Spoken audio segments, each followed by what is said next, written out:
આપણી પ્રોબ્લેમ ક્યારેક એ થાય કે આપણે ખૂબ મજાની સાડી, ફોર એક્ઝામ્પલ આ પ્રોગ્રામ નક્કી થયો ને ત્યારે દરેક સ્ત્રીને આવેલો પહેલો વિચાર એ હશે કે હું શું પહેરીશ. 4 દિવસની સાડીઓ દરેકે પોતાના કબાટમાં નક્કી કરી રાખીએ છે, અલગ અલગ પ્રકારની. એની માટે બની શકે તમે 1 મહિનો મહેનત કરી છે એ સુંદર મજાની 4 સાડીઓ ગોતવામાં, બેસ્ટ ઘરેણાના સેટ બનાવ્યા. બની શકે એ ઘરેણા લેવા માટે તમે તમારા પતિ સાથે લડ્યા હોય, ઝઘડ્યા હોય, માથાકૂટ કરી હોય, એવું પણ બન્યું હોય. એ સાડી, એ ઘરેણા પહેરીને તમે નીકળો અને જો એમાંની એક પણ વ્યક્તિ તમારા વખાણ ન કરે તો એની મજા જ વહી જાય આખી. એમ થાય કે આટલો ખર્ચો કર્યો, આટલી માથાકૂટ કરીને એક વ્યક્તિ એમ ન કીધું આ 10,000માંથી સાડી બહુ જ સરસ છે. એમાંથી બહાર આવી જાઓ. હું અરીસામાં જોઉં, હું મને ગમું એટલે પૂરતું. કોઈના અભિપ્રાયો ઉપર જીવવાનું બંધ કરી દો. એમાંથી બહાર આવી જાઓ. નહીં તો તમે જે આટલી બધી મહેનત કરીને સુંદર સાડીઓ ભેગી કરી છે ને એનો તમને કોઈ દિવસ આનંદ જ નહીં થાય, એનો તમને થાક લાગશે. અને પુરુષ એક એવી ઇમેજ સાથે બહાર આવશે કે આને શોપિંગ સિવાય કંઈ વસ્તુમાં રસ નથી. એને પણ રિયલાઇઝ કરાવો કે મને વસ્તુની નહીં, મને તારા સમયની જરૂર છે. એનિવર્સરી ઉપર તમને પૂછવામાં આવે કે તને શું જોઈએ છે, ત્યારે 24 કલાકની માંગણી કરો છો, વસ્તુઓની નહીં. કે મને TBZનો એક ઓલો નેકલેસ ગમ્યો હતો ને એ એક લેવો છે આ 25 વર્ષની એનિવર્સરી ઉપર. કયો એને કે મને તારા 24 કલાક જોઈએ છે, કે જેમાં 24 કલાકમાં હું મારી ફરિયાદ કહી શકું એઝ વેલ એઝ તમારી ફરિયાદ મારી માટેની હું સાંભળી શકું. આપણી પ્રોબ્લેમ એ છે કે આપણે આપણી ફરિયાદ, મને કોઈક એમ કહે ને કે તને દુઃખ શું છે, હું સડસડાટ યાદી બોલવા માંડું કે આટલા દુઃખ છે મને આ વ્યક્તિના હિસાબે. અને જો એ વ્યક્તિને પૂછવામાં આવે કે આ સ્ત્રીના હિસાબે તને કયા દુઃખ છે, અને એ પુરુષ જો એ યાદી આપે તો પહેલો પ્રશ્ન એક, તમને તમારામાં બધું ખરાબ જ લાગે છે.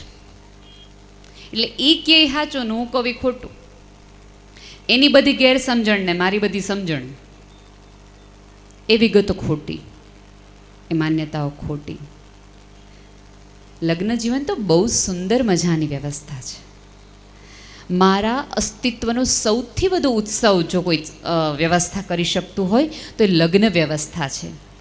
સમજથી જીવો, પ્રેમથી જીવો, હૂંફથી જીવો. બહુ જ ઓછું જીવન છે. એને કકડાટમાં, ગુસ્સામાં, માથાકૂટમાં ન પસાર કરો. મારી સ્કૂલમાં એક બેન છે ને, એના પતિ બહુ જ વિચિત્ર પ્રકારની આદતો ધરાવતા. એટલે એક વખત મને એમ સ્ત્રી સ્વતંત્રતાનું સામે લાગે પડે એટલે મેં એમ કીધું કે રોજ દારૂ પીને આવે તો તમને મારે તો તમારે સામે મારી દેવું. એને ક્યાં ખબર છે, એને ક્યાં ભાન છે, તમે આપણે 1-2 લગાવી દેવી. ત્યારે એ સ્ત્રીએ મારી અમે વેધક રીતે જોઈને એમ કીધું હતું કે બેન એ ભાનમાં નથી, હું તો ભાનમાં છું ને કે અમારો પતિ છે. આપણે આ ભાન ન ભૂલું કે હું સ્ત્રી છું, માફી મારા ખભા ઉપર છે, હું માફ કરી શકું કારણ કે હું જનની છું. આમની પાસે ઈગો છે, આપણી પાસે માફી છે, અને માફીથી જ ઈગોને ઉગાડી શકાશે. બીજું કોઈ રસ્તો નથી દોસ્તો, કોઈ જ રસ્તો નથી. અને એક જ વાર હશે તમે કહો મારી ભૂલ, ટ્રસ્ટ મી, અડધી કલાકમાં આવશે તમારી પાસે કે બહાર જવું જ, બહાર જમવા જવું જ, આમ કરવું જ. એ માફી નહીં માગી શકે તમારી પાસે કે સોરી મારી ભૂલ દોસ્ત, મારી ભૂલ થઈ ગઈ. પણ તમને રીઝવવાના પ્રયત્ન આ રીતે કરશે કે તમને બધું ગમતું કરશે. પણ ત્યારે આપણે એવી અપેક્ષા રાખીએ કે નહીં મને સોરી જ કે SORRY, એ ખોટું. હું ઘોડિયામાં રહેતા બાળકની ભૂખને જો સમજી શકતી હોય, એના મૌનને સમજી શકતી હોઉં, તો આ મૌનને તો હું સમજી જ શકું ને. એની માફી માગવાની રીત, એની પ્રેમ કરવાની રીત હું ન ઓળખી શકું, અને પછી હું એ અપેક્ષા રાખું કે ભાઈ સિરિયલોમાં ને પિક્ચરોમાં હોય એવો પ્રેમ આ વ્યક્તિ કરે. એણે કીધું કે દીપિકા જઈને એવી દેખાડો, ક્યારે કીધું? એણે ક્યારેય શિલ્પા શેટ્ટીની યુગાની CD આપણને આપી? કોઈ આપી છે? એને તમે જેવા છો એવા સ્વીકાર્ય છો. બહુ ઓછા પુરુષો એમ કીધું હશે કે તું આજે આ સાડી પહેર, તમારી ખરીદીમાં ક્યારેય વચ્ચે આવે છે? અને આપણે હંમેશા આ શર્ટ નહીં હો, આ મને નથી ગમતો, ઇસી મિલ્ટી બદલાવી નાખે. એટલી સાહજિક પ્રજાતિ છે આ તો, હે ને? જો મા મિત્રો તો અત્યારથી એ બાત એટલે એને અનુભવ છે. એનો મતલબ એ છે કે આપણને સાચવવામાં આવે છે, આપણને સમજવામાં આવે છે. આપણી ઈચ્છા પ્રમાણે એ વ્યક્તિ જીવે છે. એની ઈચ્છા 4-5 છે કે મારી મમ્મી સામે થોડુંક સંભાળીને રહેજે ને યાર, પછી આપણે જોઈ લઈશું. થોડીક જ અપેક્ષા છે. ઘરમાં નિયમો છે. તમે કોઈ પણ હોટલમાં જાઓ ને તો એમાંય તે નિયમો આપ્યા હોય. 24 કલાક માટેના નિયમ હોય કે તમે આટલું આટલું નહીં કરી શકો, તમે આટલું આટલું કરી શકશો, આટલું આટલું તમારે કરવું હોય તો આટલાથી આટલા સમયમાં જ તમે કરી શકશો. લગ્નના શરૂઆતના વર્ષો છે ને એ થોડાક જોઈ લેવાના, ઓબ્ઝર્વેશન કરવાનું બધા જ પાત્રોનું. સમજો કોનો સ્વભાવ શું છે, કોણ ક્યાં ભૂલ કરે છે, કોણ ક્યાં ગુસ્સે થાય છે, કોની કઈ નબળાઈ છે. Just observe it. કશો જ પ્રતિક્રિયા ન આપો. બગલાની નજર મારી પાસે છે એટલા માટે. અને તમારું એ 1-1.5 વર્ષનું મૌન આ લોકોમાં એવી છાપ ઊભી કરી દેશે, બહુ મજાની છે. એકચ્યુઅલી તમારો ઓબ્ઝર્વેશન પીરિયડ છે કે મારે આ રીતે આ લોકોને ચલાવવાના છે, સમજવાના છે. આપણે લગ્નના 3જા દિવસથી ફરિયાદો કરવાનું હવે શરૂ કરી દીધું છે. હમણાં જ મને શૈલેષભાઈ વાત કરતા હતા કે બહુ ઇઝીલી કહી દઈએ કે મને ફાવતું નથી.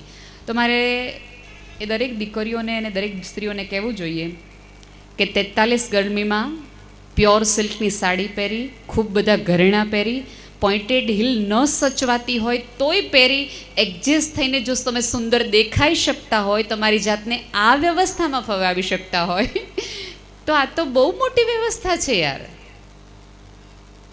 જીવનને સુંદર કરવાનો આધાર છે.